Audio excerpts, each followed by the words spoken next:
This week, we welcome Jacob Medina of Jacob Medina Interior Design. Jacob shares his journey from pre-med student to the interior design world. We love how he sets appropriate budget expectations with his clients. And don't miss how Jacob's style quiz helps him launch a project. Let's go.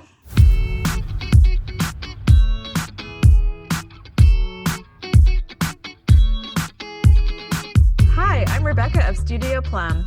And I'm Shaun of Renstead Interiors. We're interior designers Turned internet friends. turned real life friends. Welcome to the Hot Young Designers Club podcast. We're not that hot. Or that young. Every week, we'll be spilling the tea on how a new generation of interior designers can run their businesses. Welcome to the club. Hey, Shaun. What's up, Rebecca? It's a beautiful day. In the neighborhood. In the neighborhood. No, things are looking up. I'm feeling that. Is that convincing? Did you all believe that? We're like the most awkward episode starters. I mean, there's a lot of ideas, things on our heads. We have to like wrap around ideas and things happening in our real lives. Well, do you want to go first? Yeah. I've got a little drama for everyone's mama. I think like I'll start with the good. I think that's a good place to be. I went to a couple local antique like consignment places, and you guys, I have an obsession with studio pottery. They make me so happy. Like, I have way more than I'll ever need, way more than I'll ever sell to a client, but it makes me really happy to collect pottery. Shaun is usually with me, and he's like, will it make you happy? Like, I've trained him. He's so good. I'm like, oh my God, look at this chip and dip. And it's like a studio ceramic chip and dip. It has really like cute. The dip thing attached to the big bowl underneath. It almost looks like, it's like a martini glass, like a martini coupe glass attached to the chip and dip bowl. Yeah. Or like those slow motion photography where a drop of water goes into a pond and it splashes up. That's kind of the shape it has. Yeah. So that makes me really happy to like be out in the world, able to go to stores. Everyone's been super respectful when I was in the stores. Didn't you feel like everybody on Instagram went antiquing this weekend? Yes. I think people have hit full limit. And it's like, I think it's a real fall thing to do. Yeah, you get out, the air is cooler, you can walk around, it can be outside. Like some of the stores we were in, after some of them, I was like, actually, I'm going to go stand outside for just a minute because sometimes they get musty in there and a little stanky, which means there's some good shit hidden away. Yeah, that's my favorite.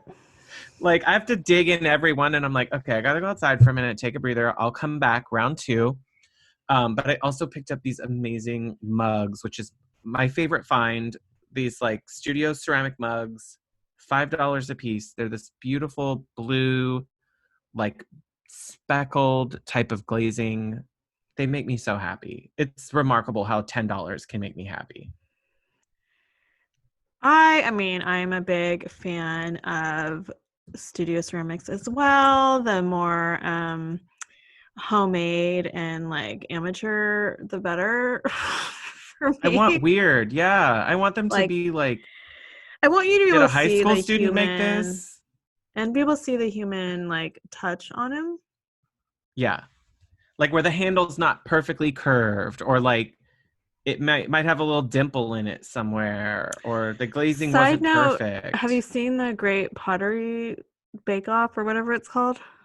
I'm pretty sure it's not the Great Pottery Bake Off. It's not called that, but it's like the same show, but it's pottery. It's on Netflix, but it's pottery. Yeah, I've seen a couple episodes. It's really cute. Yeah, I like competition show person, but it's fun to like learn about their craft and approaches and stuff. I would watch it. I like pottery in general. I mean, I'm not going to get all like Demi Moore and Ghost out here, but I do enjoy pottery. So that's my sizzle. Like, makes me happy. I can spend not that much money on things that I can display on open shelves, and then when I get over them, I can sell them to clients as part of like little moments. Um, and I have fun hunting for it, so it helps me like refill my creative bucket to like be surrounded by cool things and imagine where they would go and what I would do with them. Yeah.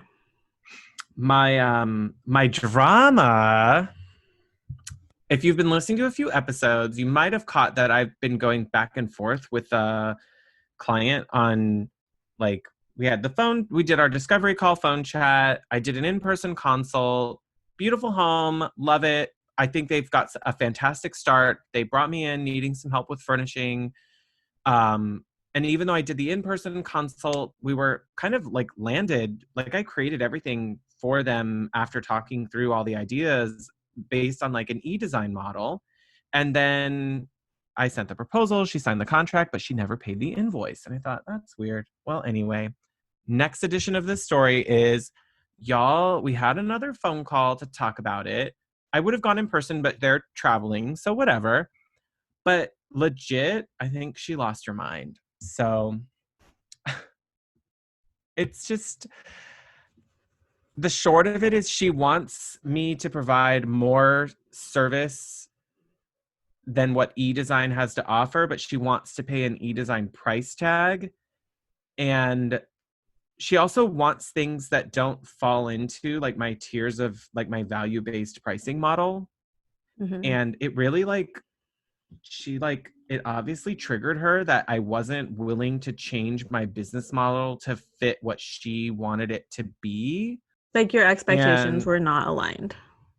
right. And then she was upset that I wasn't going to like change what I do for her. Mm-hmm. And I'm not inflexible, even though that's kind of the nastygram email that she sent to me is like, and this is how you know she kind of was like off unhinged a little, because she used the trigger. I just think it's funny that right there Mm. is someone who's triggered. Nobody writes that in a professional, well thought out email.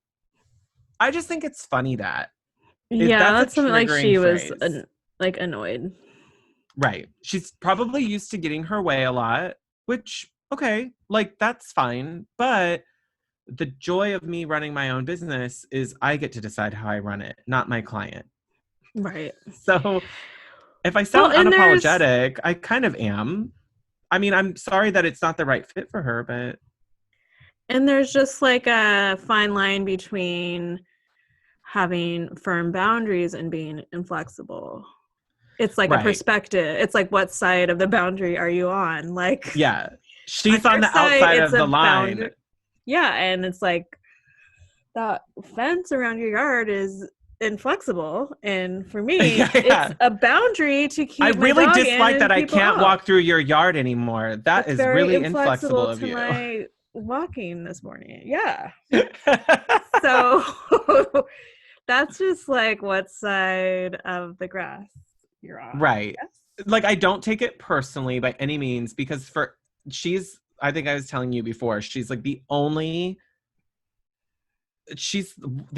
person who's ever written or said something like this about any of my process or what I do out of the clients that I work with. No, everyone else has appreciated, like, I like that there's clarity in what you do and how it works and what it costs and what's involved. Like, I like knowing what I'm getting into. And I like that if you move into my higher tiered services, that means most of those clients, actually, those clients who move into that understand that there's ambiguity in the design process and that things will take time, and they're willing to invest in revisions and adjustments and going through the creative process because they want to get it right and they know that they can pay to do that.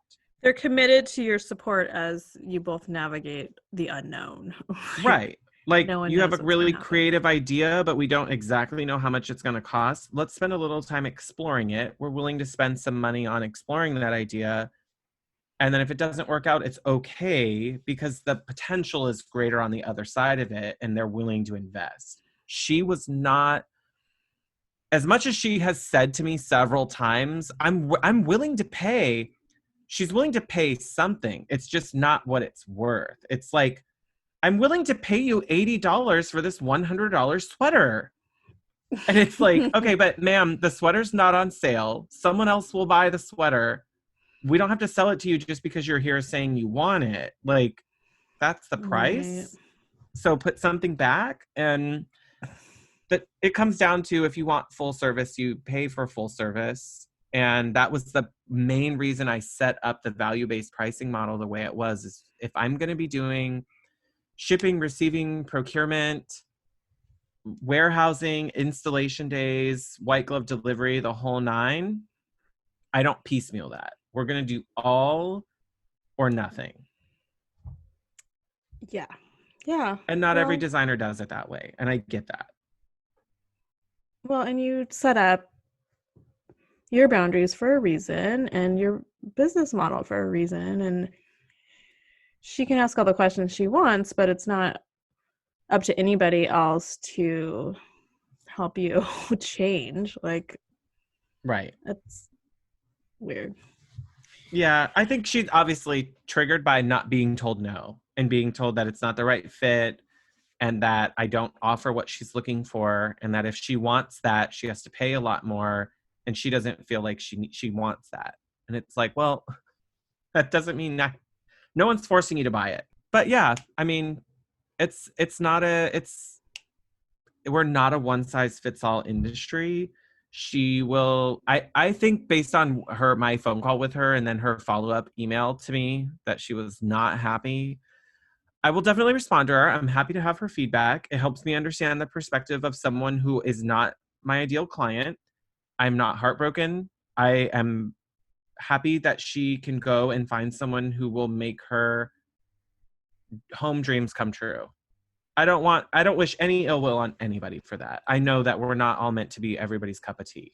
This is very true. Sometimes you're someone's shot of whiskey. Yeah. Mm-hmm. Mm-hmm. What about you? Um, Any drama? speaking of not being everyone's cup of tea, I Ooh. kind of drama. I didn't really mean to do this, but so the Instagram and kind of like our circles have been a Twitter about the new Netflix show, Dream Home Makeover. Yeah. You haven't watched it yet, right? I don't watch home shows. I haven't watched home shows for like 6 years. Yeah. I just don't, as a habit. I The feel like la- it's more of a reality show about a design studio than it is about a makeover. okay. But Like, I didn't even watch Nate and Jeremiah, and I love them. Like, I I really don't really would. watch it. And I don't watch that either. Because I have a hard time disconnecting the difference between, are they trying to portray design or are they trying to do something entertaining? And I think that for TV, that blend is really hard. But in real life, Totally. it confuses potential clients. So I just choose not to participate in it. Yeah, I mean, I agree. I rarely watch them either. I mean, I don't mean that as shade. If you like watching them, you like watching them. Like, No, I mean, I don't watch a lot of reality TV at all because it just annoys me. But I was curious, and they're not entertainers, so I feel like that was a little bit of a different lens too. They're yeah. not trying to be on there. Like, you can tell they're kind of uncomfortable in their role, which I appreciate. I, I would be if you put me on TV. But Nate and Jeremiah are entertainers. Like, I feel like Oh, yeah. they're like entertainers first almost. Yeah. Anyway, I watched the show, and it's definitely very one style, which Studio What's McGee their is. style? It's their style. Yeah. And I appreciate and I like really respect everything that they've done to build their business. Like, it's crazy and amazing. Oh, it's in such a short period of time to have made what they have is, I mean, it's remarkable from a remarkable. Yeah, business perspective. for sure. So there's just been a lot of kind of in the last 24 hours, 48 hours, I would say, there's been a lot of designers talking about it. And Carmion Hamilton, she had a really great perspective. It's in her highlights on her Instagram stories if you want Mm-hmm. to dig into it. But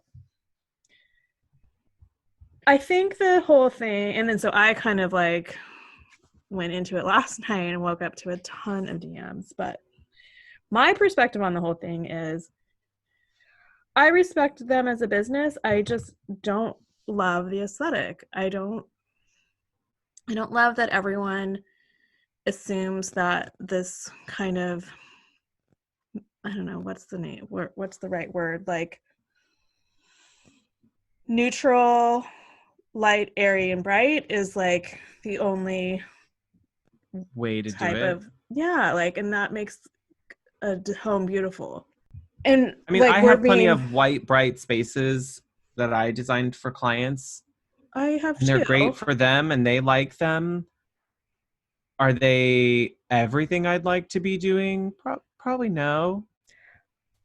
And my whole point isn't to like detract from white, light, airy spaces. It's that I just want there to be more representation in the people designing them. I mean, there is like a connection with color and people of color, I feel, but um it's kind of interesting how Yeah, like white narrative is white walls about from white it's people. like white people design.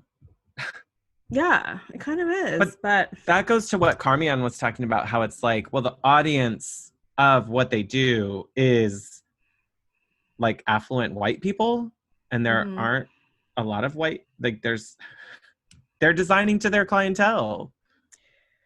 Right, but I guess I get a lot of feedback from people on Instagram that are like, I didn't know it was an option to paint my room a color. Like people don't feel like they have the permission because they don't see it, and it's not like in the zeitgeist in the culture, and or they're nervous that some their friends are going to walk in their house and think they don't know what they're doing. Like Totally. that's the Like, oh my part God, that why I would think you is do weird. that? Like, that's crazy. That's And you're not on like, is it though? Pinterest. I don't, I don't know. So I get the anyway, idea that you want to create something that you create spaces that you feel like everyone is going to like. And I'm sure families who do these, who are in these homes and have these light, bright, neutral spaces enjoy it. totally. And But they might I also find enjoy beauty in it color. too. Right. Or they didn't know.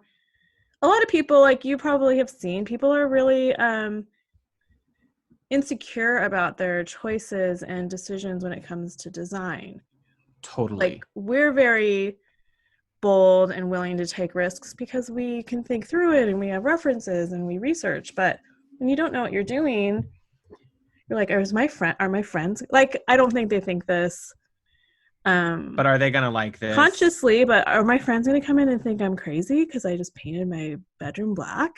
They might, Who but and who cares? And do you love it? Like my whole thing is, like, do you love it? And do you even know what you love? Like, yeah, do you know what you like? Like, do you, or were you told I, this is what you should like because this is what the ideal house looks like? I've, if, it's so hard because I get that we're not just talking about the design philosophy, right? We're also talking about the way that people consume design content and then how trends are created. Like, Representation. we could just as easily, like, it's not just the trend base of it, it's how do we make people feel like this is the solution for them, and it's what they're sold, it's what's available, it's what's easily accessible everywhere they go, everywhere they look. They're seeing this one aesthetic and this one perspective, and if you take Studio Migi out of it, it's still there because there are so many other designers doing it. Yeah, it's If not I about could Studio McGee at all. No, and if I could count the designers in these Facebook groups, if I got $5 every time someone posted about a room of hers or a piece of furniture of hers, y'all, I could quit the design business. I could stop working and just live off the royalties of everybody always asking about what she's doing. So it's obviously very sought after. I think what you're saying, Rebecca, is that we challenge that a little bit. Like, what do other designs look like? Colorful designs, interesting, weird, collected. Yes, and I don't know, just like pushing boundaries and thinking about it a little bit more. Um, and just not being afraid. Like, okay, so my sizzle, all that to say, my sizzle is this book that I just got. I have been following, I don't know if you follow Kate Aarons on Wit and Delight. She's kind of more of a lifestyle blog, but she bought this home that was more of a, I don't know when it was built, but a very traditional home, but every room was painted a really, really bright color, like bright yellow, bright coral, and it was kind of just like crazy. And Okay. she's been going through this journey of like, her first instinct was to paint everything white, and then she pushed pause and decided to like embrace it for a while. And so she's kind of been going through this, and it's like triggering for people. Like, she's a big account and people are like, oh my god, I can't believe you're keeping that yellow room. And so she's kind of going through this like exploration and kind of justifying her choices, but it's it's so crazy to me. But anyway, I just got It's this crazy book. that she has to do that or feels the need to Yeah, show people like that this is you're, it's okay, like okay. if it's okay to, and you can do it well, like it can still be beautiful and not tacky. um so she recommended this book that I just got. It's called Who's Afraid of Pink, Orange, and Green, and it could not have arrived at a better time. So that's my sizzle. I like it. I just did the look inside as you were sharing it and like looking in, where they show you inside the cover digitally. And Mm-hmm. one of the first rooms has this like cobalt Eve Klein blue. And so for listeners, if you don't know the color reference that I'm making to Eve Klein, you can look up his works. They I'm not gonna lie, this isn't embarrassing for me at all because I have no shame um in life at all. But I cried, I wept joyful tears the first time I saw an Eve Klein painting in person. It was it's just like how color can bring us so much happiness and joy and surprise and delight. Like it's really hard to describe that moment of like giddiness that overcame me, particularly with that color. I'm constantly drawn to that blue. Mm-hmm. I don't know what it is. And so that made me happy looking inside the cover of this book. So I'm probably influenced into adding this to my coffee table collection just for the fact that they look Influenced. really happy. Everything feels happy and exciting. Yes. And I need that more So because it's 2020 and the it's world is shit. 2020. We like, who cares? Paint your goddamn room. Like, It's repaint it just white paint. next year. Like, Yes, life's too short. But anyway, indeed. so my sizzle, my sizzle was kind of that too, because it's like, it's kind of bumming me out that like, I don't know, that is somehow political. It's not at all political in like the government realm, but just like polarizing, I guess, that I've had a few, okay, let me say that my fizzle is I've had a few people that have really like kind of clapped for this and shared what I'm saying, and then shared a few accounts that they've included me in who really work with color, and Hmm. there's only 5 people. Like, it It's feels not like there's enough people. no, it's weird. There's so many home accounts And and why so don't we many, know about all of them? right. And I'm constantly in that discovery pathway. um it's almost like that, like, I mean, let's be real, look at like Kelly Worsler. arguably based on trends, what she does is really different and experimental and Super weird. avant-garde. Yeah. Right. And off-putting. And we've created this picture like, oh, only really wealthy, eccentric, artistic people could want to or will be able to live like that. And I don't believe that. I don't buy into that. It's Right. not Like Kate, just for rich people.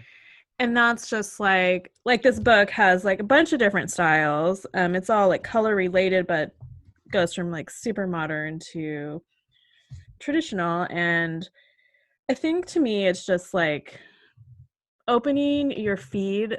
I'm just going to say your Instagram feed and your mind to different styles and people to just influence your thinking. Like, you're not going to copy it. I'm not going to do this like black and white striped weird backsplash or whatever it is. But it's interesting, and like you can try to figure out what's drawing your eye to it, and I don't know. The choices a designer made can influence you in small ways. So Yeah. I think that's the anyway, exciting part of design is let's all take our influence from a lot of places. If we can't travel right now, yeah, then where are you Instagram going to is get your our next vacation. big idea? Yeah, like I think we're a lot of us are turning our feeds and our Pinterest feeds and everything is all coming from the same algorithm that's being controlled out away from us. So let's try to approach that differently and find some new influences. And yeah, anyway, so I feel kind of invigorated actually from this experience this last couple days. I was really kind of like not being on Instagram very much. I think I just kind of got burnt out on it. This weekend, I must have posted 100 stories. I was like the most annoying person. No, that doesn't make you annoying. It's just like you're feeling excited again and energized. And that's I know I okay had a if we lot need to to take talk about. breaks. Yeah. So, Like we all need to take those breathers. I think we're all in control of the way we run things. Give ourselves permission to try something different, learn different, walk away from something that we kind of don't feel is the best thing for us. well, if I don't have a lot to say, I'm just not going to say it. So, I mean, that's nice of you. I'm respectful if that way. if I don't And when I have have a something lot to nice, say, if I don't have something nice to say, someone's gonna hear about it. Um, okay, Kevin. uh, should we talk about today's guest? We probably should. Our guest this week is Jacob Medina of Jacob Medina Interior Design. Jacob started his design company in 2016 after realizing he was meant to be on a creative path. Jacob's style blends contemporary elements across different eras. He incorporates his clients' personality and needs to design spaces that feel timeless and unique. And Jacob has been featured in the Houston Chronicle and mentioned in Architectural Digest magazine. So, welcome, Jacob. Welcome. Hi, how are you guys today? Splendid. So good. Splendid is a good way to be. I feel like I like that. I mean, we're Yeah. just going to put any adjectives we can on anything at this point. Surviving, that's how sometimes I feel. This week has been just, as long as I'm surviving the week, that I'm doing 100% better than I have been. So that's fine. I'll take splendid. That is true. Splendid, tremendous.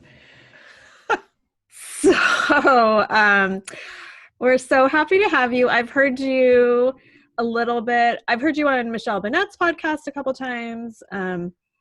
I got to meet her on Instagram and was on her podcast before, which she's amazing. And I think you are our first gentleman guest, Really? right? Yeah, right? Yeah, that's true. Shaun's been... I feel honored to be the first gentleman designer that showed up on your podcast. I know, poor Shaun. He's been just surrounded by chicks all the time. But that's, I don't know what it is. I do feel like that's our industry. I felt like it was a lot of male designers. If you go back if you go back through the 80s and earlier, there were a lot of male designers. Yes. And then it's really shifted that storyline. Like recently, like it became very like women dominated as an industry, and or at least that's what I feel like we see a lot online now. No, I That feel may like not be the case, but I feel like there definitely has been a shift in the past 10 years of more women. I mean, it's like I'm friends with a lot of designers here in Houston, and I think that I'm only friends with maybe 3 guys and probably like 40 women. Um, but sounds I right. mean, I don't know. I don't really know why that is. It's predominantly, this industry is predominantly girls and gays. So Yes. we got to keep it, we got to keep it how it is. I don't know why. I think it's fun that way. Yeah, so we like to say that like our podcast is your big sister and your GBF coming together to kind of tell you what to do in your business. I will be the other GBF for today to help give you all the best advice that I can.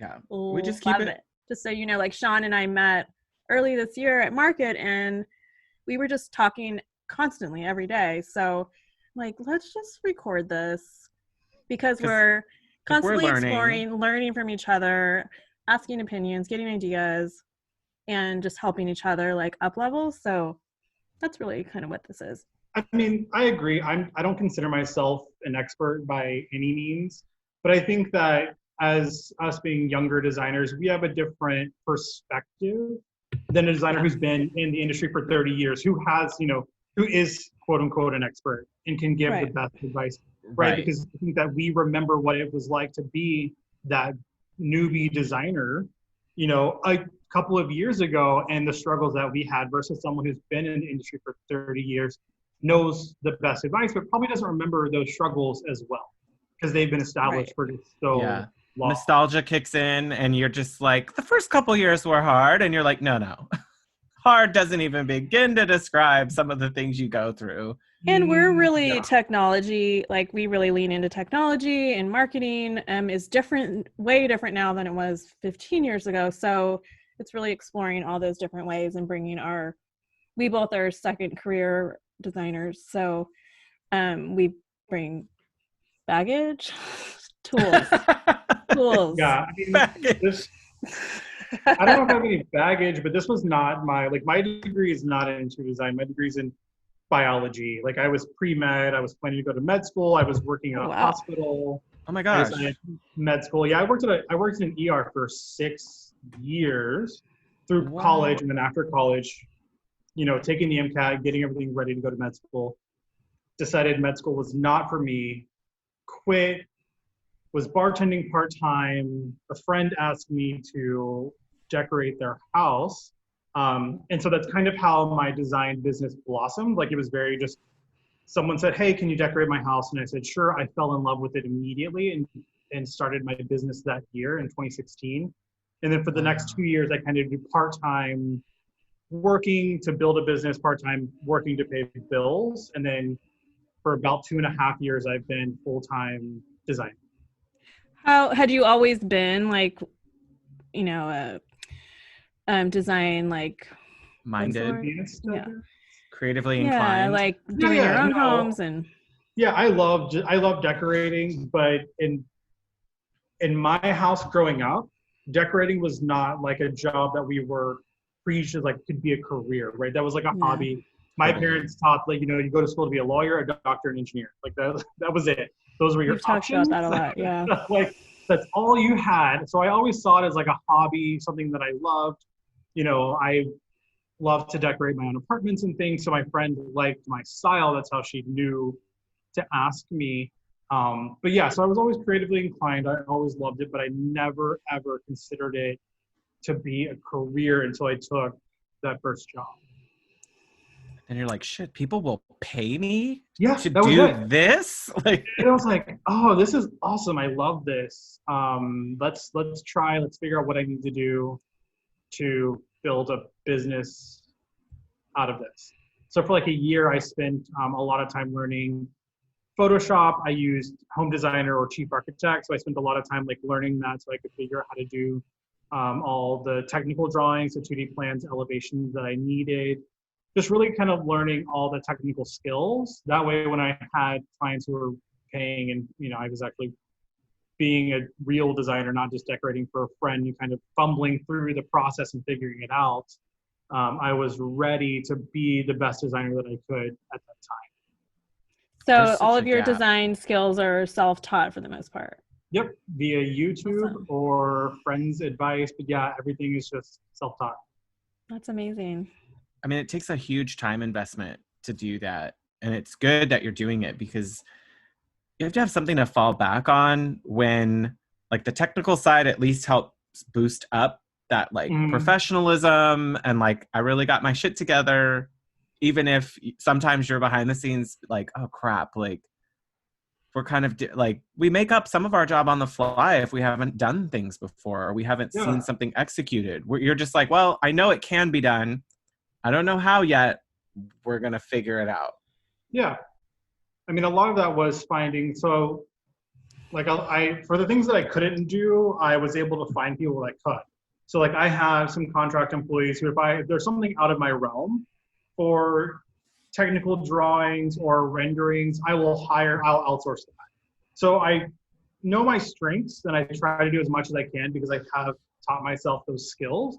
But if I can't do something and if I need someone who has better skills than I do, outsource. And I firmly believe in that because you can give the client a better service, higher end drawings or whatever, and and then just pay someone else to do it, and that frees up your time or my time, I guess, to do what I'm best at, which is being the creative genius behind my brain.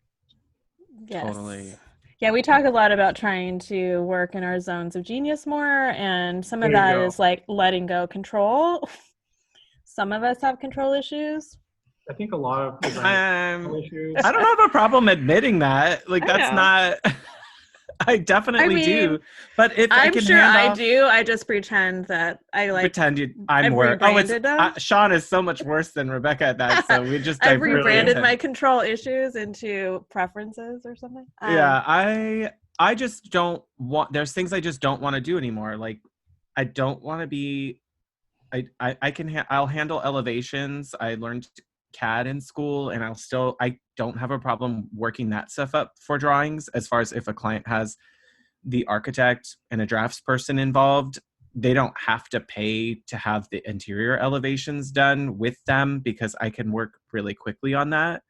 But it doesn't mean that if their architect is already doing it, I'm going to sign up to do them again. Like, no, cool. Let you do it. Like, fine. I don't need to do that work anymore. If you can find an expert to make it go faster or more efficiently or whatever, like I don't have fun creating renderings and drawings. Like it's just part of the job. Yeah. Jacob, you have no staff on staff? No. On staff. You have staff on staff. I have no staff on staff. So I did before. So after the pandemic, I did. So I had a full-time operations manager.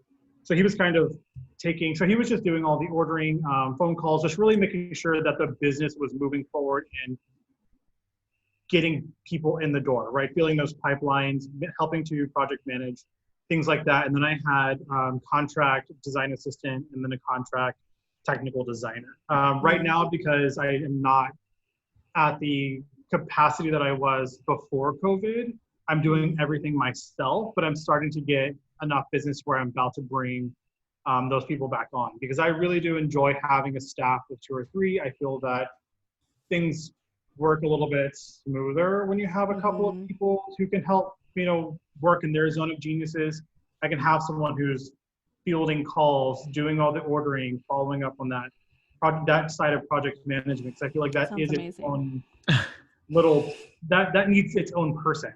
And then have someone can help do the designing, help do the running around the errands, and then I can focus on marketing. So that's usually what I do, marketing, social media, and then doing all of the main design.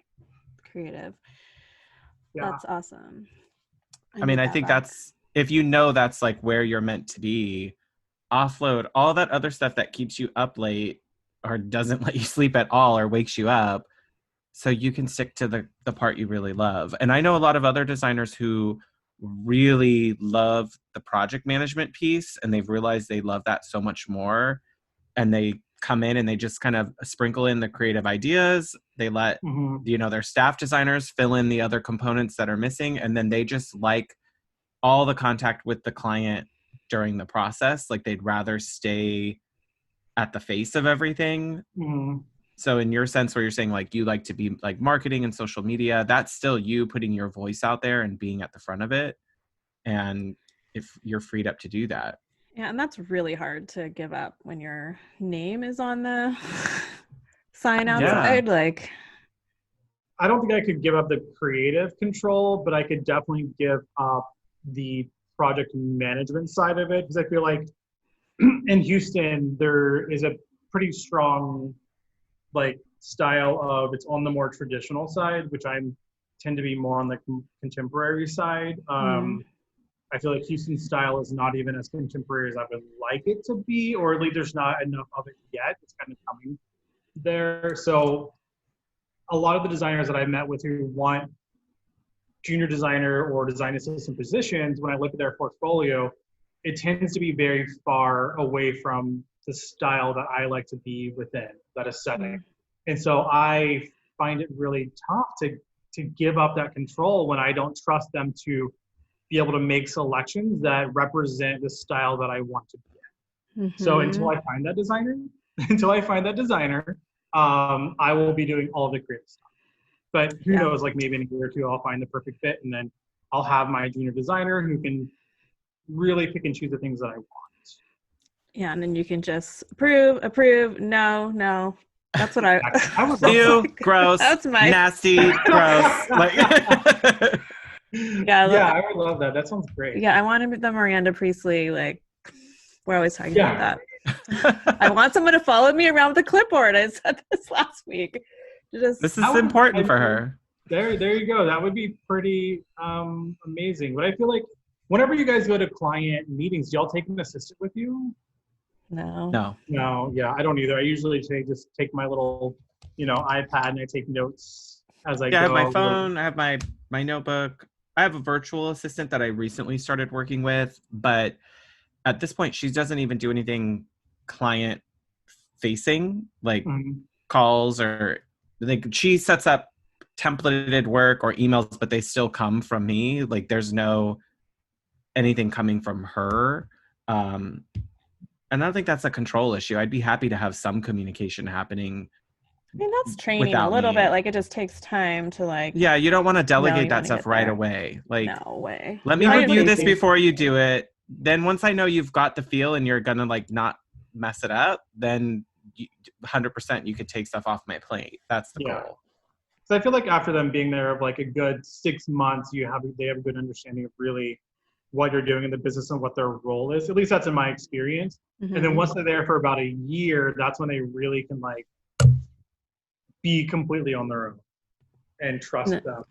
Yeah. So maybe which is, right about the time. 1 year is usually right around the time you see like attrition. Like people are like, oh, and now someone else wants to hire me and pay me more. And so I'm excited for the next couple of years so I can get someone to stay for 2 or 3 years and really get the benefits of having a bigger staff. Especially because if they've been there long enough, then if they do move on, hopefully they can train that next person and you're not having to redo that. Like, my God, they can do that. 100%. Yeah. But I do feel like our industry and thinking back to my internship, thinking back to other designers and talking to people, it's really, high turnover is just part of our industry, that creatives want other great creatives. So when you have those really talented people, they're in high demand, but also really upwardly motivated. So they're not likely to want to just like sit still and be stagnant. They want to experiment. They want to see different things. They want to work with different people. I think what's interesting, solo.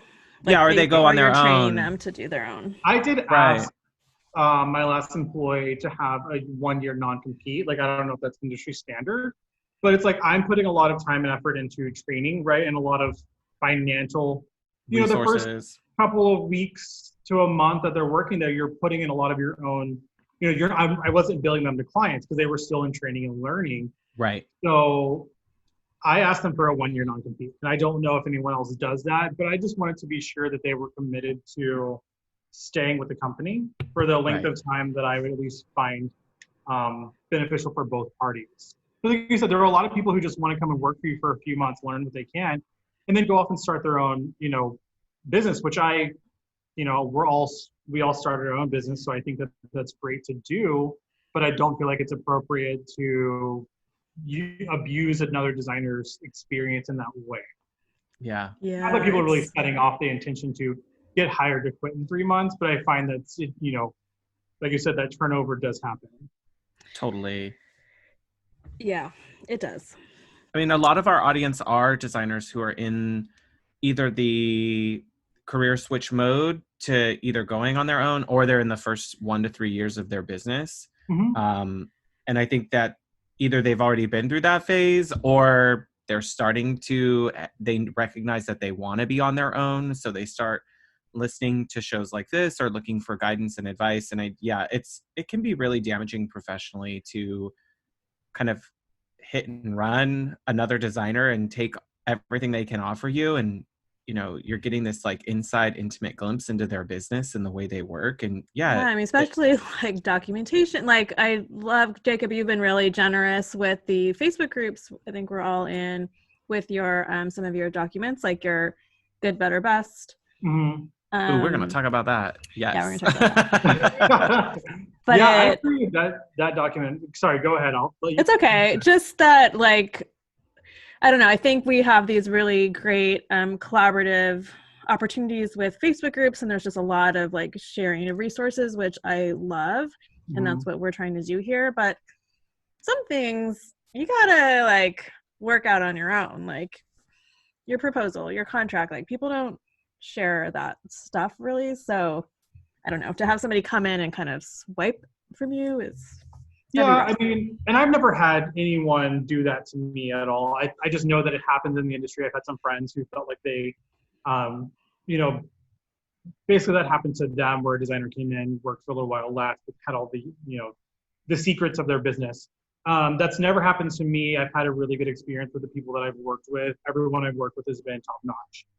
But yeah, like there is certain things like with the proposals, and I think there's so many resources like Claire Jeffords, who has their little online shop where you can download letter of agreements and things for a small cost.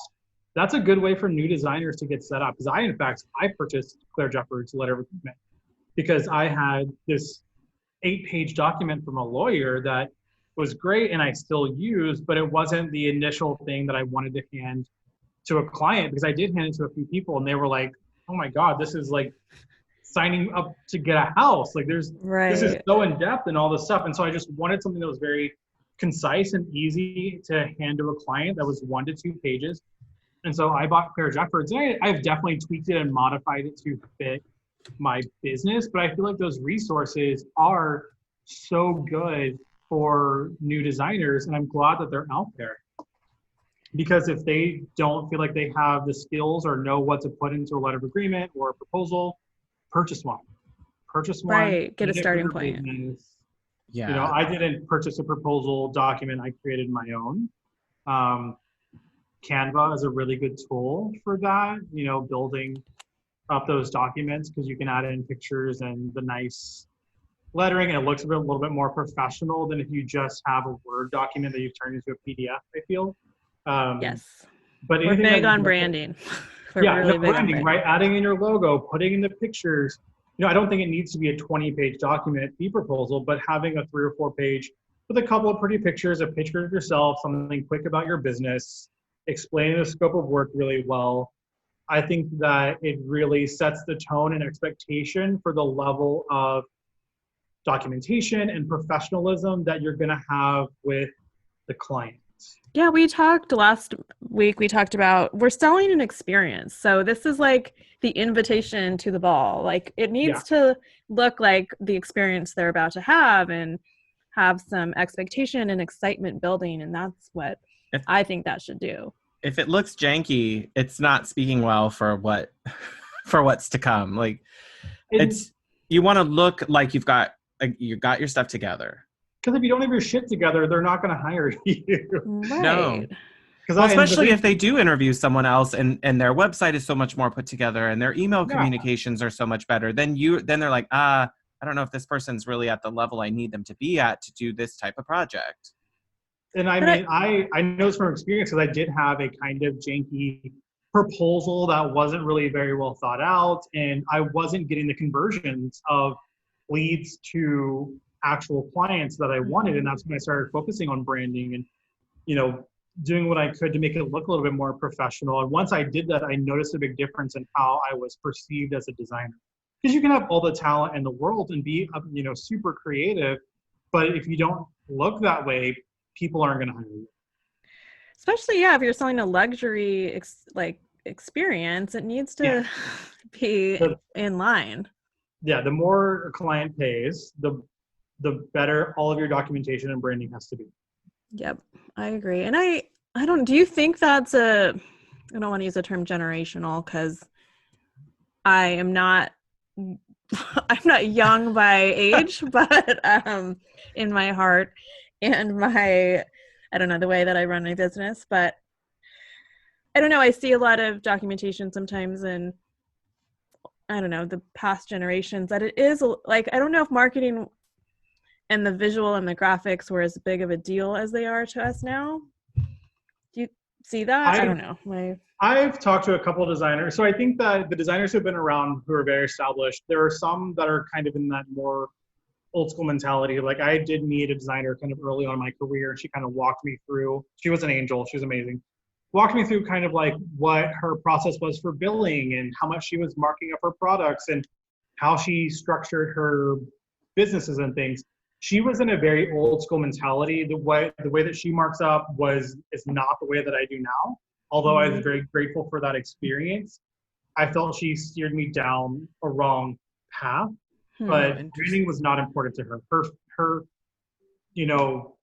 Her proposal was like, here's a one-page document with like her name on it, the address, the client, and just how many hours she thought it was. Versus art, and I think that probably yours and I's, it has my logo. It's a little bit more in depth. It looks a little bit prettier when you submit it to a client. Yeah. And the verbiage, the way we explain things is more telling a story. Yeah, it's got imagery and things built into it, and it's also that might be the technical know-how. But you could still write that down even if you only did it in Word and make it look good. It could still sound. It's not gonna be great. Like Canva Rebecca here, as her graphic background will obviously. There's a time and a place for a Word document, and for her, it's like a letter to the post office. Not. Yeah, when you don't build brochures in Word. Totally, and we work up differently, but remember, not every designer who's listening is ready to jump into that. Use PowerPoint, it's fine.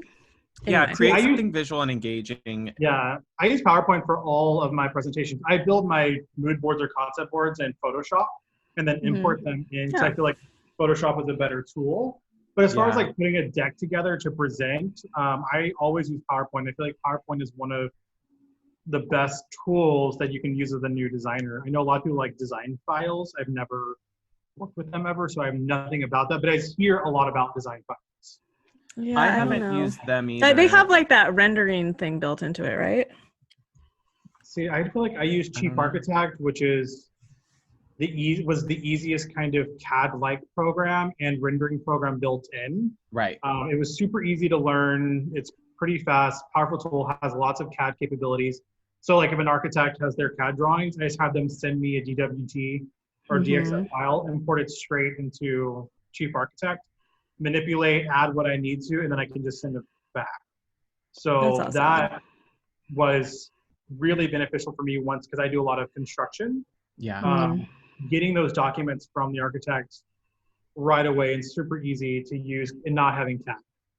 Yeah, I don't use CAD. Or having to do bulky markups on PDFs or things like that is just even, it's that extra level of annoyance that creates inefficiency in the business. So or mistakes, not everything. That's a good.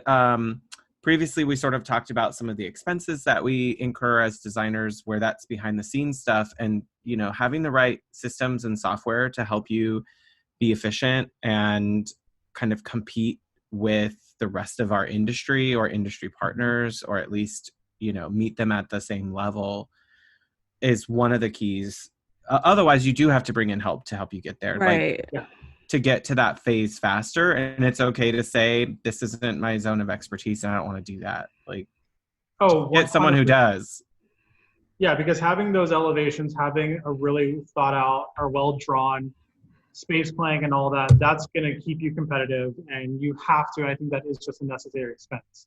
I Right. mean, I think I pay like a few $1,000s a year for chief architect, but I think that it's 100% worth the expense and the investment.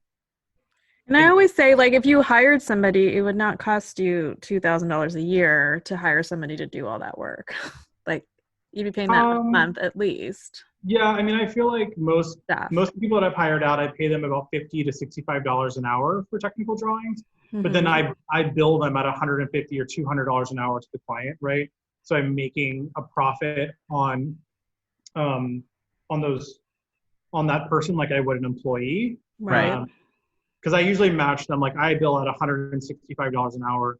So I typically match their hourly rate to mine, or if it's just a really detailed, then I will bump it up to 200, which is kind of weird to do because they're more than what I'm billing, but sometimes I feel like it's necessary. But I mean, you would expect like a senior architect at a large firm to bill more than you, even if you were involved as the designer on a project. You would, like, sometimes there's professions where it's going to be more to have that person involved. And you're still involved, like you're still like the middleman of it all, and they wouldn't have access to those getting back resources and without forth. you. Yeah, whenever I do, like if I'm doing a new construction, I typically do, for homes over $4,000 or 4,000 square feet, I typically do a price per square foot. So I'll do $3 a square foot for just like selections and specs, no renderings. And then if they want an architectural review where I'm going in, you know, adjust, like changing out floor plans, maybe switching things up a little bit, changing out cabinet elevation, I usually do another $1 a square foot for that. And that's just been a really easy way. I don't know what your market is like in California. In Houston, that's pretty competitive for me. And that's been enough. I feel like it covers my hours. And then I just build project management on top. LA is all, greater LA and Orange County is all over the map. Right. It's just a huge swath. Like if you're in the beach cities and you're near like the west side of Los Angeles, it's bonkers. It's just insane. So it's like you kind of have to, for a number of designers that I know, like they're willing to tailor based on the project. And I think that's where we both, I think, Rebecca and I still bill hourly, but I'd like to get enough data built up that I can get to that flat rate perspective where it just makes sense. Like you limit the scope enough to what's flat rate. And then like you're saying, just add the project management separate. And your project management, you're saying, is still hourly. Yeah. And I feel like I do kind of like, whenever I sit down, especially for like a furnishing, I do sit down and feel like I go through the scope of work and really think about how many hours I need. And then I turn in just a number, right? Like I still track my hours, and if I go over, I bill them. But I just turn in a number because I was giving clients a range before, like, hey, it's going to be 100 hours to 110 hours. And people were really having a hard time, or like, you know, understanding what that range was, and then calculating. And then I don't know why. I guess it's just like a mental thing. Seeing the number of hours on a proposal was not as easily received as seeing a price. Here is your price. It is going to be $15,000 for this, and that's what it's going to be. And clients, for whatever reason, just absorb that a little bit easier than saying, okay, here's my hourly rate and times how many hours, and it's going to be $15,000. I don't know, I just simplified it. And once I did that on my proposals, I started getting a lot less questions. Maybe because it seemed less open-ended, like, oh, well, maybe we'll be 200 hours. Exactly. Yeah. It's just a very final thing. And I put in there, like, here's my revision policy. Anything past this is going to be hourly. And then I list the hours of what I bill myself, my technical designer, and then a design assistant at the bottom of the proposal, so they know what that would be billed at. Right. I mean, I think that's where I'm like a big fan of that preemptive strike, like to say, you could do all this. We could totally have revisions. We could totally do that. But this is what's involved if we do that. Yeah. And also, like, The number I'm giving you is based off of like a normal, whatever normal means in our industry, but the normal interaction. If Yeah. you are going to be on Pinterest for months after the presentation and moving the target on me, and you're going to be asking for reselections, and you're going to be having fights with your spouse or whatever it is, like all that stuff means more money. So the Yes. faster you make a decision, the faster you commit to the vision, all of that keeps you on this budget. Mhm. But if you're cool paying more and I have Well, the you're the time and master of your budget, but here's how. Here's what you yeah, need to do.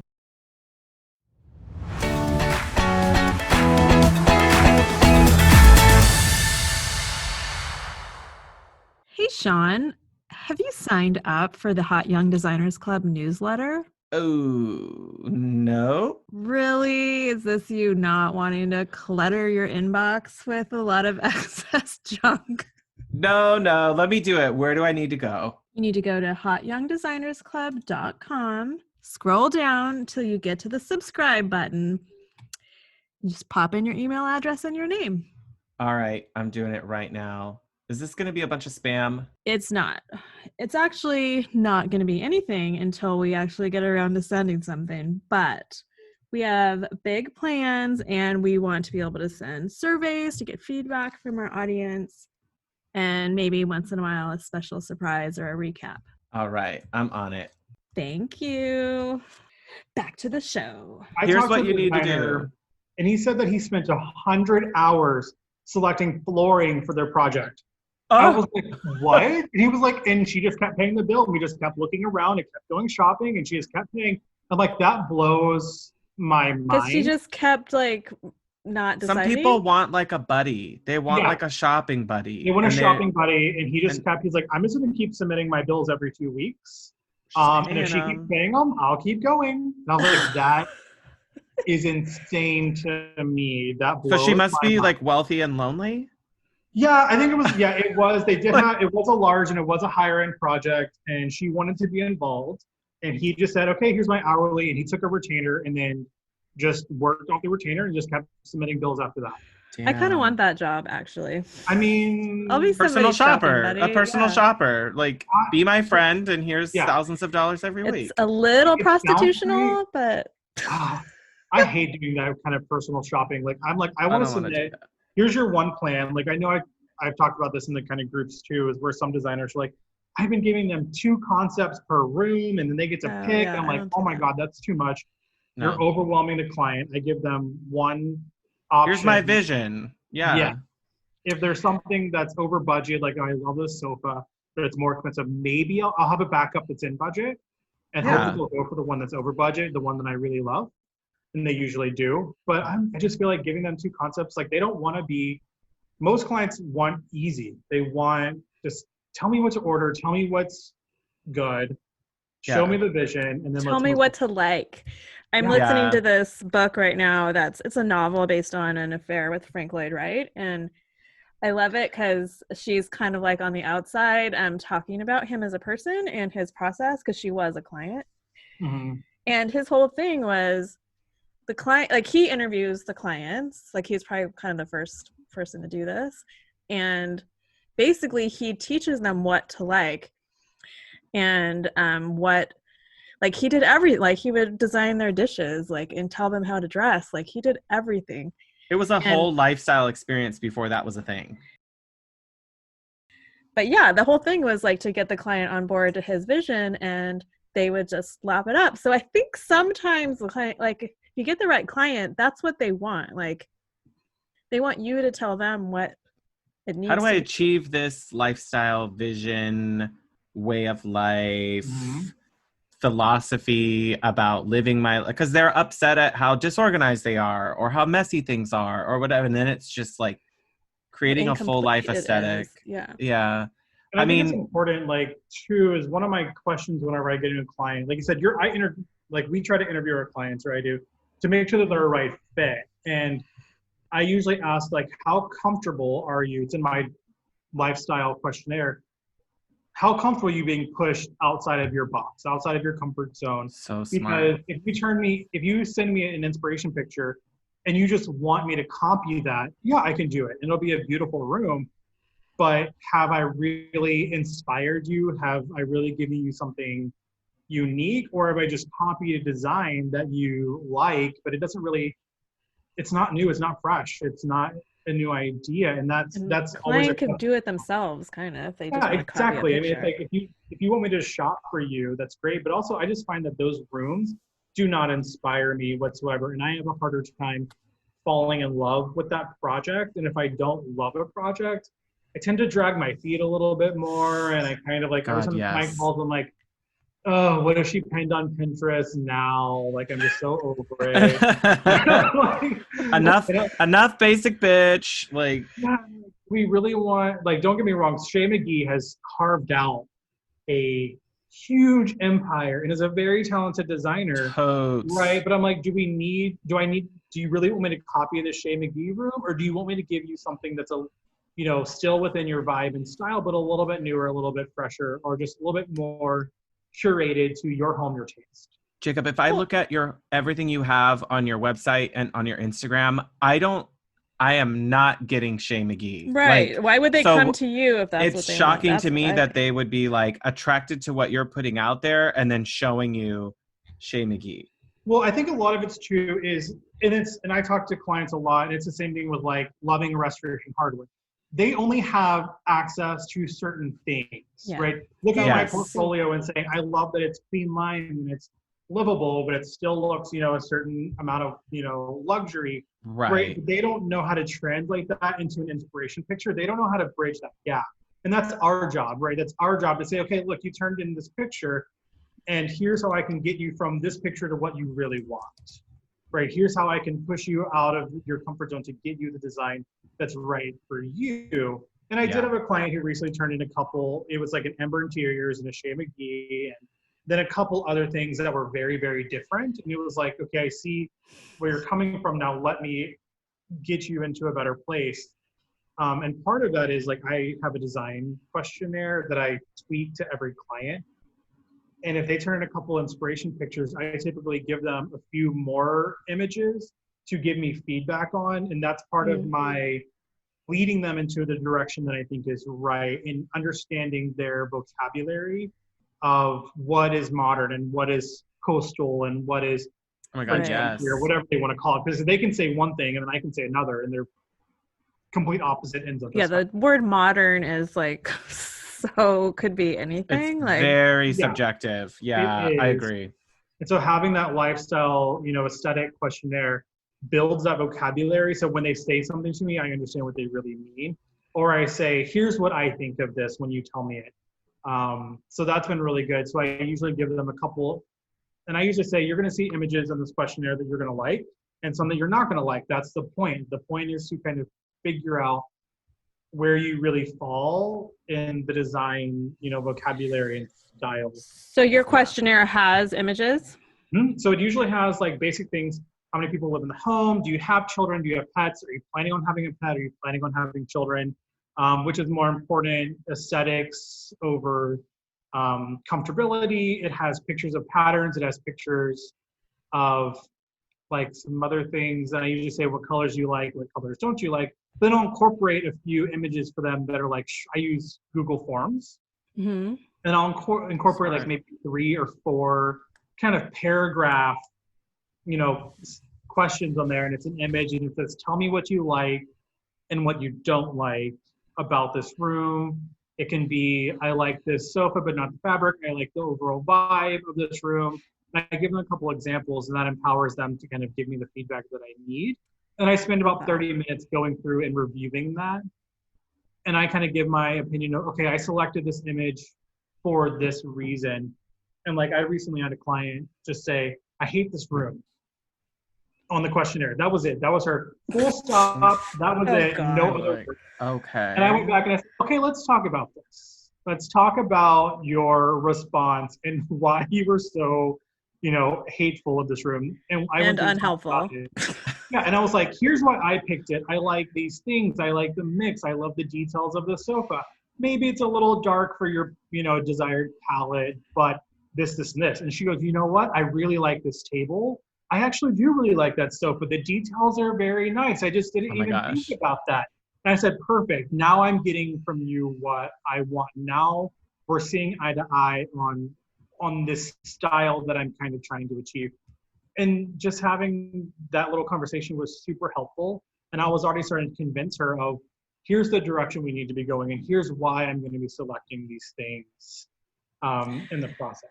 I've been really wanting to do that, and I've been getting stuck because of the one size fits all is how I was kind of approaching it, like a one size fits all kind of questionnaire.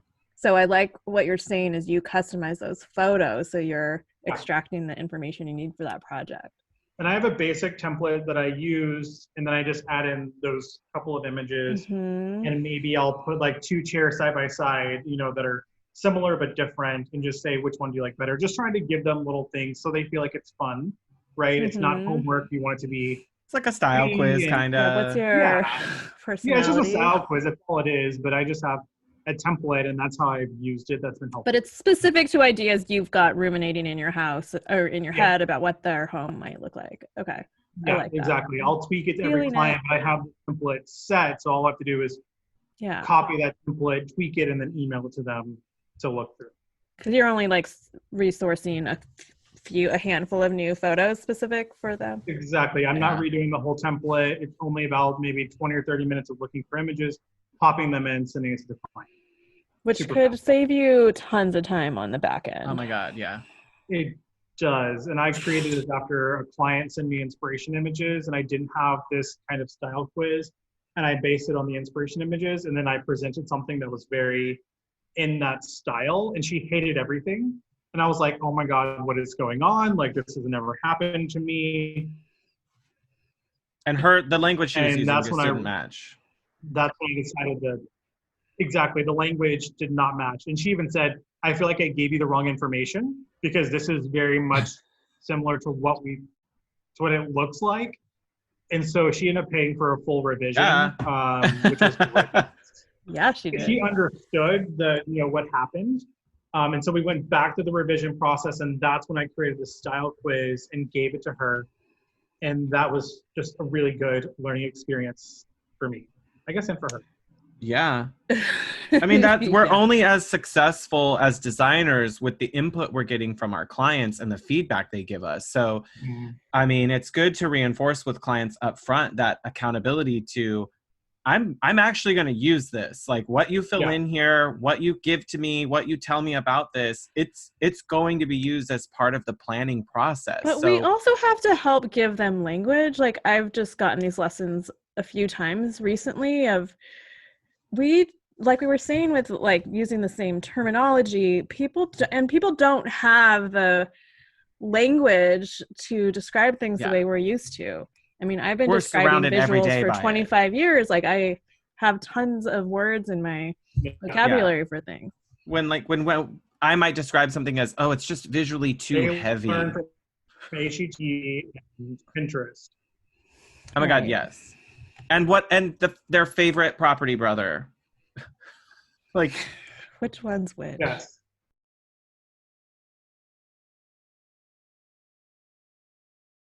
Can we get out of my head? No, I want to make sure we go back to the good, better, best idea. Oh yeah. Yes. So everything that I've created is just stemmed from a complication in my business. And so for me, right, so whenever I started this, I came from a very lower to middle class family. So we like bought our sofas at like Sears. I don't know if you guys have that there, or like, it wasn't like we were going and getting a designer name or higher end sofa. We were getting our, Sears at the Labor Day sale or whatever. And my mom, God bless her, has the worst taste in the entire world when it comes to decorating. And I think that's why I love decorating, is because I hated the homes that we grew up in. There was a void. There was a void you needed to fill in your home. Yes, it was terrible. We had these ugly blue leather sofas that were just so bad. Anyway, so yes, and so I didn't understand the cost of things, right? So when I first started out, $2,500 sofa was expensive to me, right? And so I Mhm. really spent some time educating myself on what was quality of the vendors, what vendors should I be selecting, and what the actual costs of things were, because I just wasn't as involved in that world before, right? So I think it's important to understand that a newbie understands those things, Right. and providing the client the level of product that they really want. Like I know someone in a one of the Facebook groups said, "Well, a $6,000 sofa is just absurd. That's just a ripoff for the client." And I was like, "I don't think What? that to be true at all." I was like, No. and you should not be saying that. I was like, by the quality, by the craftsmanship, by the fabrics, by this, that's a reasonably priced sofa for most people. And it's not ripping off the client. That's your markup. That's the quality that they're wanting. And so I created the good, better, best sheet to provide to clients during our first meeting so we could have those conversations about what level of quality they were getting for the price and why those things cost what they did. Totally. And it's been super helpful. And whenever I take on a project, client says, "Well, how much am I going to spend on this room?" I don't know that. Well, why not? I say most of my clients spend $30 to $50,000 on a living room. Well, that's a big number. That's a big jump. Okay, well, I don't have your space planning. I don't know how many sofas to chairs to the size of the coffee table to the rug that we're going to need yet. Right. And Window so I give them a treatments. range. And then once I do their space planning, I give them like an allocation sheet. And that's when I give them a better target number. So, and I use the good, better, best and say, okay, well, here's the quality sofas that we're looking at. Here's the side tables. And they can kind of guide me on what's important to them or what I think that they're going to be at. And I take those numbers from the good, better, best Excel sheet and plug that into an Excel sheet that's specific to the client and their layout to tell them what their project will cost, is From more a of a budget narrow. standpoint. Yeah, I go from, okay, it's going to be $30,000 to $50,000 to it's going to cost us about $45,000 for this room and layout and quality that you're asking for. And that's just been super helpful to me. And that is done after they're signed as a client, but before you Yes. start your creative process. So I have a couple of steps. So I do the life. Some designers say that I'm giving the client too much control. I don't know, it works for me. So they have their lifestyle quiz that I give them. We review that. I send them the mood, right? So I send them, let me start over. I'm drawing a blank. I've had too much coffee. They have their lifestyle and aesthetic quiz, right? And then usually I go in and do my measurements. And so we have 2 meetings. The next meeting is going to be for concepts. So I've already measured, right? I've met with the trade so we can get their prices for like wallpapers or moving electrical, switching out pendants, things like that. And so I give them their 2D floor plan with their budget allocation sheet and then like a generalized mood concept board for the project. And they have to approve that before I start selecting, because I don't want to be selecting a $6,000 sofa and whatever, and then them come and say, well, this is really more expensive than I thought that the sofa would cost, and then have to go back and reselect.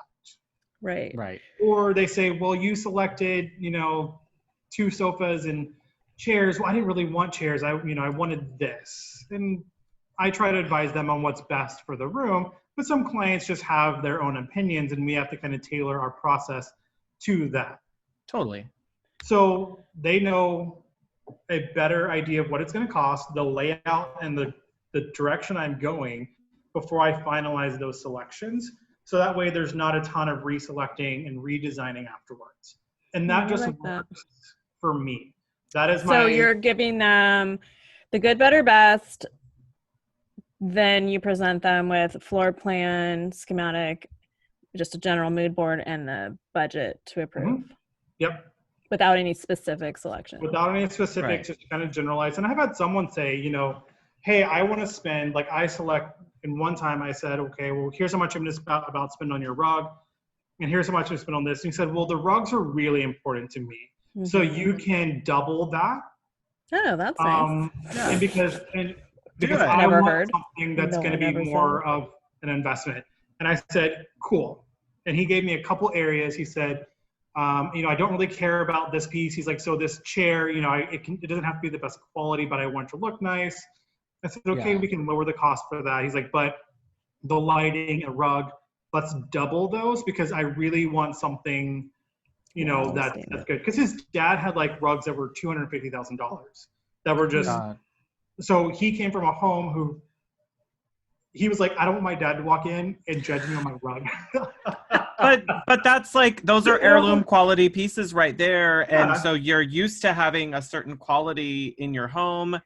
And he Well, yeah. obviously wasn't in that zone, but yeah. didn't want to be embarrassed by it. So something from like Laloy or Jaipur or something like was not going to fit his needs, right? It could have been beautiful. It could have been perfect, but that was not going to fit something that was going to excite him. So I ended up finding a Turkish dealer who had hand-knotted wool vintage rugs, and he loved that idea. And we spent a little bit more on it versus going to one of the bigger dealers. So that in that instance, it's like that's really been,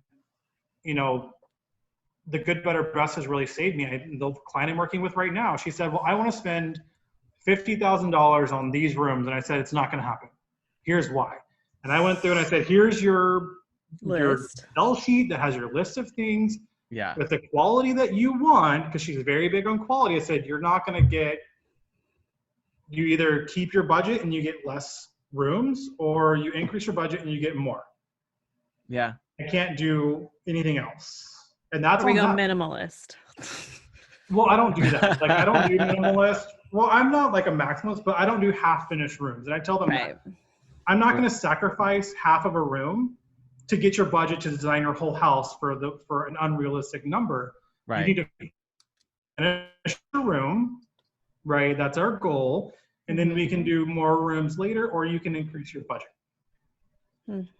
So those conversations have been super helpful. Yeah, to me, because in those the extra step, the good, better, best, it saved my ass. You never would have assumed I'm going to put 40% of this one room's budget in the rug and the light. Like that wouldn't have been a place. It's not my go-to starter for a project. Yeah. Yeah.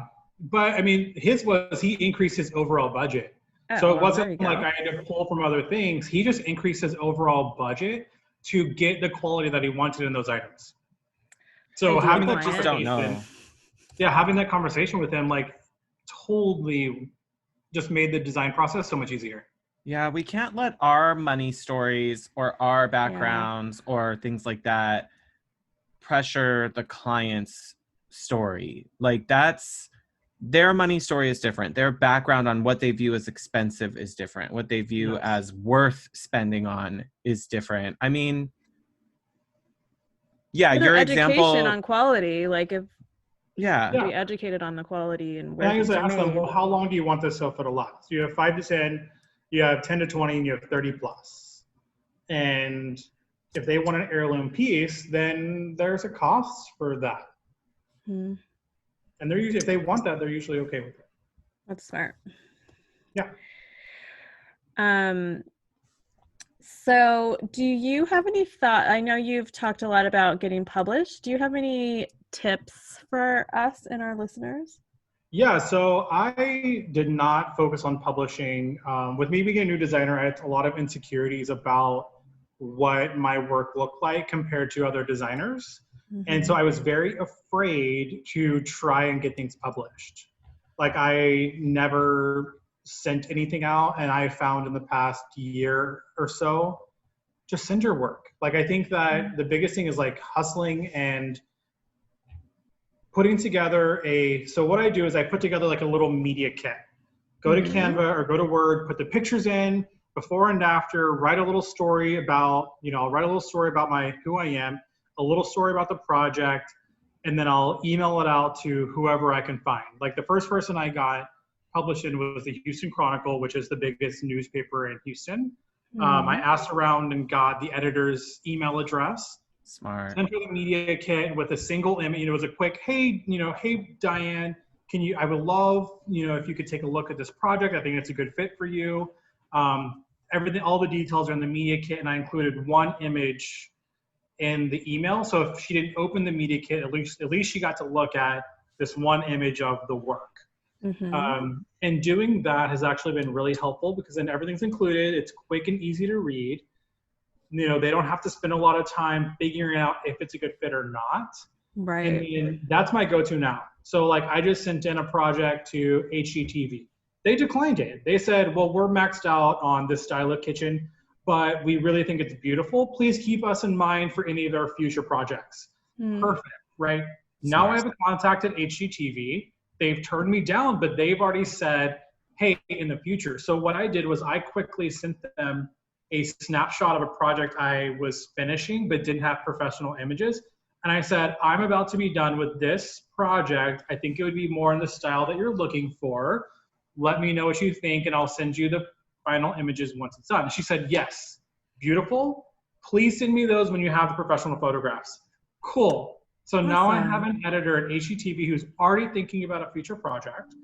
And I don't know if I'm going to get it or not, but at least I'm like trying to like put the feelers out early. Right, because as they're planning their editorial, she might be keeping that in mind. And yeah. Is that for the print version or for online edition? That was going to be for online. Yeah. I feel like everybody's moving online. Yeah, but I mean, we have luxe interiors, modern luxury interiors. I started sending those editors things as soon as I get a project, even if it's not, even they say no, I try and send them every project. Totally. Because you don't know what they're going to need. They don't know if they're doing, you don't know what the editorial map looks like, and they may find one image that works for something they need. Totally. Yeah, you could have the one green bedroom and they're doing a feature on green and they need an extra room for that feature. And even if they don't put the whole project, they take the one shot they need is worth it. So that's my kind of thing now. When I recently talked to an editor for a magazine, I was trying to pitch some prints and we were talking. She said, you're doing a great job. She asked if I had a PR team. And I was like, nope, just me trying to do my thing. She said, you're doing a lot more than most designers. Most designers just kind of put their feet up and wait for the magazines to come to them. And she was like, that's never going to happen. We're busy. She's like, you have to. They're not going to notice you. They're not. Exactly. And even if they, it's like, follow them on Instagram. Slide in those DMs if you can. It's like. You're not going to. Yeah. Like, that is my jam right there. Sir Hot Slide. DMs, if they know your name, if they know who you are and you send them a picture, they're more likely to print your stuff versus someone that they've never even heard of. Right. And they know you're tenacious. Legit. Like we can't be afraid of rejection as designers. We're not for everyone. And that's okay if one magazine doesn't like it because the client's still going to see that project that got declined for a feature and still love it. Well, Jacob, do you think that you're now it's kind of like become a consistent job that you do with it? Do you think that's kind of helped toughen up your rejection skin? Like, yes, because I just don't care if they tell me no anymore. I don't. You're going to do it anyway. Yeah. Yeah. Because for me, it's like I withheld sending things for so long. And then once I started submitting, it's like I was actually getting, like I just realized every project that I've had photographed has been featured in some way. And that's only from me submitting stuff constantly, whether it's in the Houston Chronicle or an online. Like I've never actually made it to a magazine print. That's my next goal. But at least I'm getting these smaller online things. It boosts SEO for your website. It builds brand recognition. So that's been a huge thing for me. And getting the projects when I do get published, it is like a boost. It's like, okay, cool. People do like this. What I'm doing is being seen and people are appreciating my style. Yeah.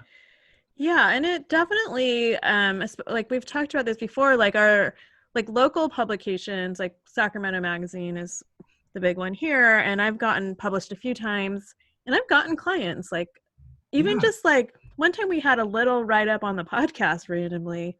And I think I got 2 clients from that. Yeah, honestly. They wouldn't have known that you were a designer in Sacramento, even though that little feature wasn't about the design work. It was about the pod. They would have had no idea, oh, she's in my area. Like, or one was like a write-up about designers' home offices, like in the April issue, and just like a dumb picture of the corner of my office, like converted dining room. But you never know what's going to hit.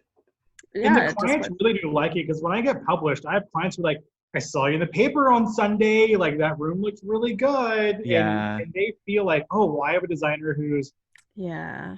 kind of popular. Like they do see value in that. And It's I've a again, feather I've in had their to have cap. projects from those features Yeah. because the clients that we're looking for typically in the price points and the level of income, a lot of them do subscribe to papers and online, publications. Right. We might not, but they do. Right. Yeah, and they don't mind flipping through, and then they go, oh wait, this guy's like here he's in Houston. Like let me look in that and find out what's going on with him. And And I will say is hiring a good interior photographer, right? And I know you guys can Yes. probably account for this. Like a lot of totally. having someone who does portraits or real estate is not the same in Oh my my God. eyes. Not the same. Never. It's someone who does interior photography professionally. And I'm like a huge advocate. I don't know if you guys have ever worked with one, but having like a prop stylist on your no. photo shoot, if you if you're trying to submit something for publishing, hire a prop stylist because Okay. it makes a huge difference because they're going to look at all the details of the wrinkle of the linens and the perfect placement of the flowers and the food and stuff. And it's like a lot of times whenever I work with my prop stylist, she's very close. She works closely with the photographer. So the photographer takes a shot, talks to the prop stylist to make sure that everything is in line before I even approve it. So if I need to be doing something else for my business, I can't because my mental energy does not need to be in, well, is that bread perfect and is the champagne looking The just artichokes right? stacked correctly. Yeah, Like the that's their crumbs. job, right? Yeah. And the stylists are often published in these bigger prints, and they get front page covers of Better Homes and Gardens, so they know what they're doing. I work with Curious Details in Houston, and she is amazing at what she does. She has a skill that I do not have. And having her on the team, I can't always afford her, but whenever I do, my images just look better. There's an elevation to having them on the team.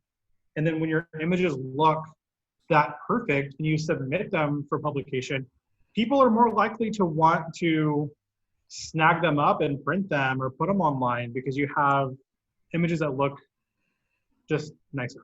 Yeah, they're Yeah, already because ready for publish at that Yeah. point. Well, and designing a room for use versus photography and publication is totally different eye. Oh my God. And that's one thing, like I talked to my friend, she was using a photographer for the first time and she was working with a newer photographer because the more experienced one was out of her price range. And I said, look, just that, like photographing a room and the way it lives in real life is not the same. If you have to move the chairs and the coffee table and things around to make sure that it lines up for the shot that you need, do that and then put it back. Yeah. Right? Get the shots the way you need them to be perfect and then move the furniture back to where it was. Right. Yep. And that was like a huge realization for me because I didn't know. And luckily, the first time I hired an interior photographer, she was very experienced. And she was like, Yeah, oh, they let's know. move this chair. And oh, this table's not right. And she was scooting this around. And I was like, oh, can we do that? Like, It doesn't have to look like reality. Like, yeah, I was like, Well, you're that's not how, lying. that's You're how just composing the best image. yeah. It's not a lie. Yeah, It's all that stuff is it's still complicated. there. Oh, but like there was one time that I was shooting over a bed and I had this really adorable chair in a corner. And we couldn't see the chair very well over the bed.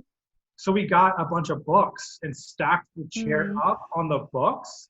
So that way it would look right in the shots. Yep. And those little tweaks, like that makes a big difference. And it makes the composure of the shot look right. So I'm totally on board with little tweaks, stacking things up. Sometimes nightstands don't look right. Stack those up on books if you have to. Move things around. It's just getting that perfect composition. And you need a good photographer to tell you when that's working and when it's not too.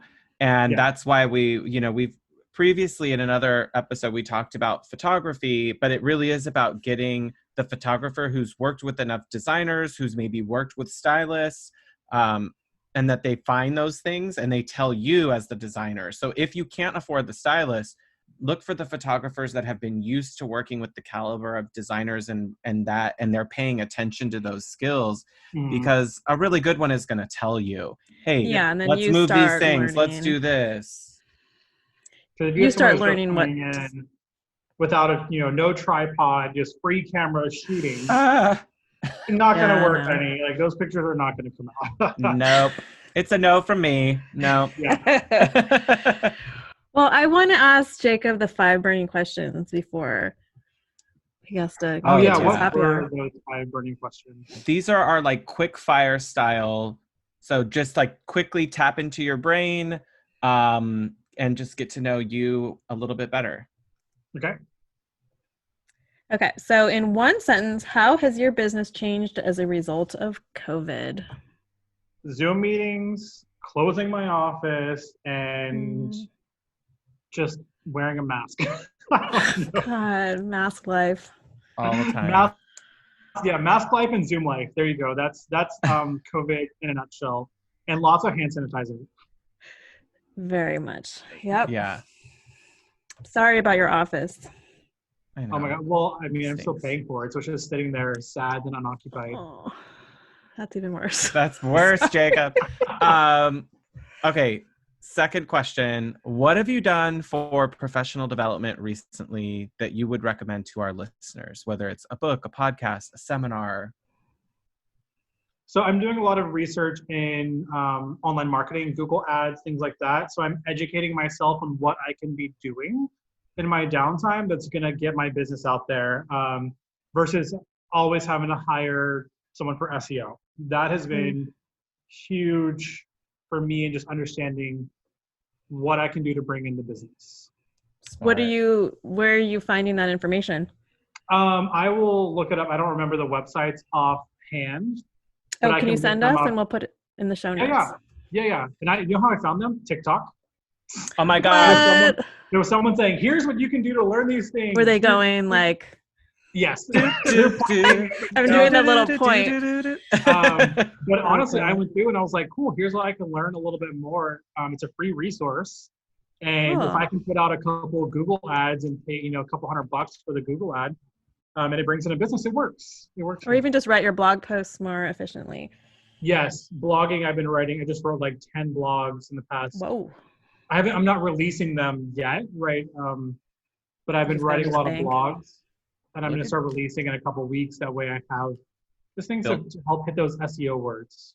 Yeah. Totally. Build up the content. Smart. Because I went to my Google Analytics last week and I only got 1,000 hits on my website over the past month, which is not as many as I got before. So that tells me that I need to start increasing my blogging, getting those SEO words into the website a little bit more so Google knows who I am, and just getting more traction. Another tip that I learned was upload an image to Google once a week and write a little caption about that image. It can be a repeated image. It doesn't matter. Just keep uploading once a week. So where do you put it? So Google My Business. So if you I have Google My Business, the hub, right? And you can manage your gallery in Google My Business, and you can do posts and things just like you would on Facebook. And I upload images there once a week now. I just started doing it over the past 2 months. And I'm hoping that's going to be beneficial. That's what they say. It just keeps you fresh in the Google and whoever that is. Oh, that's smart. Google My Business is a great tool. That gives you your analytics for who's tracking you and what they're searching and things like that. Right. That's I love that tip. That's a good one. Okay, so third question. What's one design element you have been drawn to lately? Material, object, could be a finish, anything. Oh God. So I'm actually gonna talk about a fabric. So Zach and Fox, are you guys familiar with Zach and Fox? Yeah. Oh my God. So obsessed with their fabrics so much. Just the richness of them, like the subtle patterns, just the luxe feel of them is just amazing. I met with Yes. a fabric rep not too long ago, and it's not Zach and Fox, it's another line. I will have to look it up and I'll get back to you. But it's Okay. these woven leathers. So yummy. And it is like, I don't even know how to describe it. I will find it and I will email it to you guys so you can post that line. But they came in Please. like, even in a woven leather, they came in like a pattern, like a plaid. And they were just so supple and soft. And I was like, you could do these on all kinds of things and it would just completely look amazing. Oh my They God, were I'm at a higher gonna look price for point. that. I want to say they were like 300 or 350 a yard. But I was like, I feel like if you found the right client who would appreciate that style and just elevation of product, that I would 100%. Yeah, Oh my because if God. it's visual and like tactile, Oh. And no one else, like, it's a little higher end, so it's not everywhere. I'm here for that. Mm-hmm.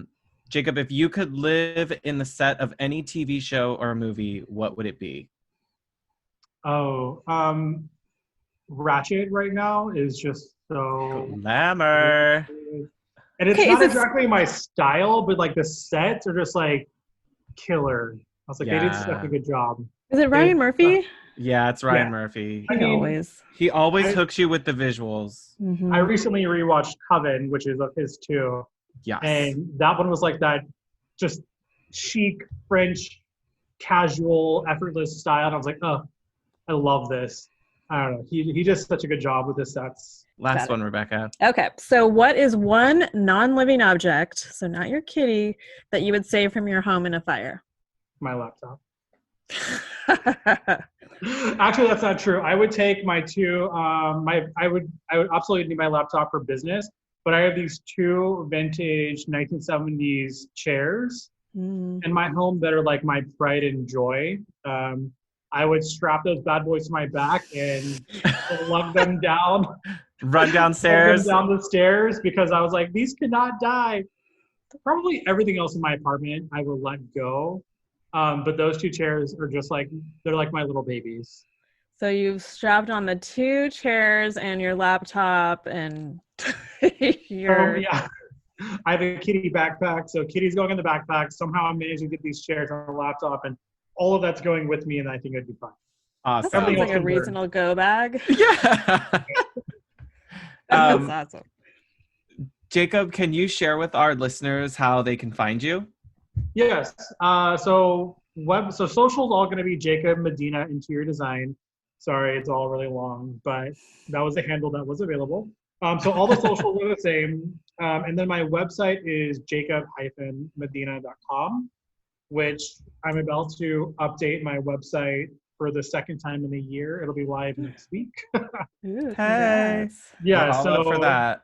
Yeah, having a major website update. So yeah, the domain is not changing, but if you see my website now to what's going to happen, hopefully it just feels a little bit more fresh. Awesome. Fun, cool. I love it. Thank you so much for coming on the show today. We really Yeah, of course. appreciate having you here and sharing your insider perspective with us. Yeah, of Yeah, and course, thank and I you will for look getting thanks for getting so like pragmatic and practical. We like getting into the nitty-gritty of all the tech stuff. That's what we're here for. Thank you so much. Yeah, of And course. we have plenty of time. If there's more, you'll have to come back. That's just what that's all it I'll is. absolutely do a part 2. All right. Well, thank you so much, Jacob. Have fun at your happy hour. Thanks. Have a good one. See ya. Bye. Bye. Until next time. Stay hot, designers.